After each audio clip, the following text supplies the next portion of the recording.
Welcome to this explainer. Every 4 years, it feels like the entire world just absolutely stops for the World Cup. Literally, billions of people are glued to their screens, painting their faces, and practically living and dying by every single goal. But you've probably noticed, or hey, maybe you actually are this person, that right in the middle of this massive cultural phenomenon, some people just ignore it entirely. They don't check the scores, they don't know the teams, nothing. And for anyone wanting to really understand human behavior, this presents a super fascinating contrast.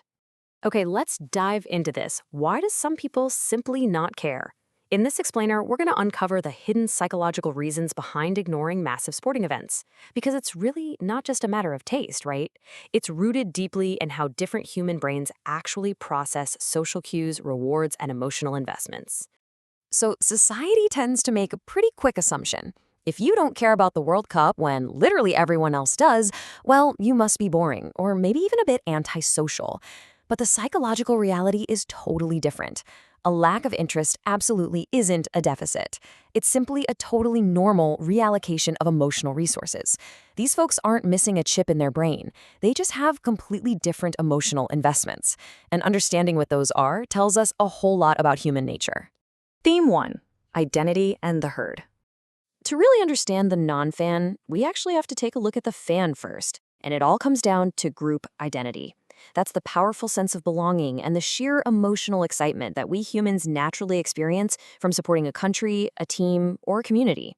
We are biologically wired to love being part of groups. For diehard sports fans, this group identity is the absolute primary driver of their excitement.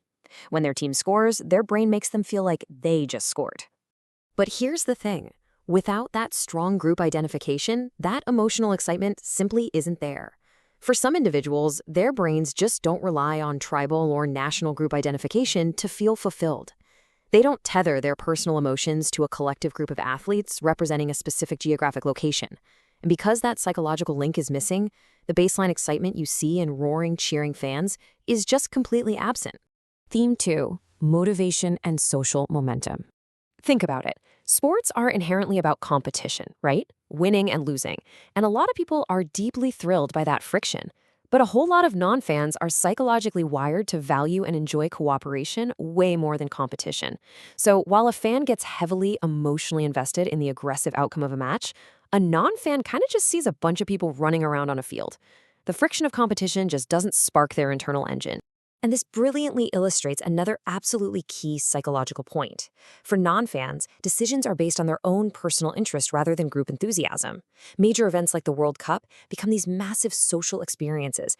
Everyone's talking about it at the office, everyone's posting about it online. But non-fans are naturally way less influenced by social trends. Even when the whole world seems swept up in a total frenzy, they remain completely unaffected because group momentum just doesn't override their own personal preferences.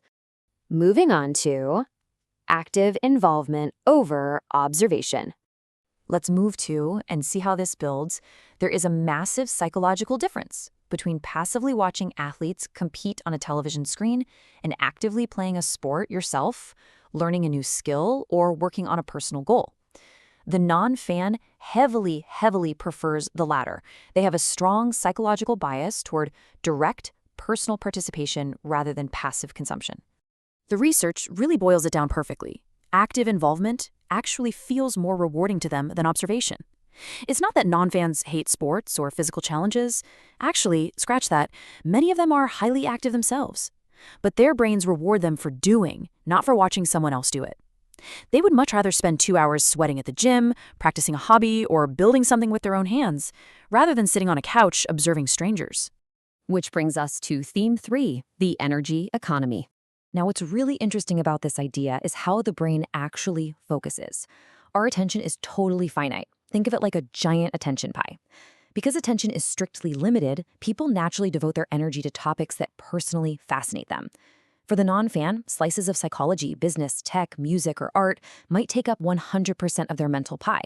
There is simply 0% left over to allocate to following a sports tournament. Building on that pie concept, let's look at where their emotional energy is actually invested. It goes straight into their own challenges, their goals, relationships, and responsibilities. The more deeply invested someone is in their own real-world priorities, the less of their limited emotional energy remains for distant, abstract events. So while a mega fan becomes deeply attached to a tournament happening thousands of miles away, the non-fan's mental battery is already fully dedicated to their immediate personal life. So, the crucial takeaway here is this. To summarize the non-fan mindset, they are motivated by personal interest rather than group hype. They prefer active participation over passive observation, and they are fiercely, emotionally invested in their own personal goals. A lack of interest in the World Cup doesn't mean someone dislikes sports, and it absolutely does not mean something is wrong with them. It just means that what captures one person's mind completely might barely even register in someone else's. Which leaves us with a really fascinating thought to end on. Once you understand this, that people just have entirely different economies of attention and emotional investment, what else will you see differently about human nature? The next time someone doesn't share your excitement for a major event, a hit movie, or a viral trend, remember this explainer. Ask yourself, what is their attention pack focused on instead? Thank you so much for joining me. Keep exploring and keep learning how we all think differently.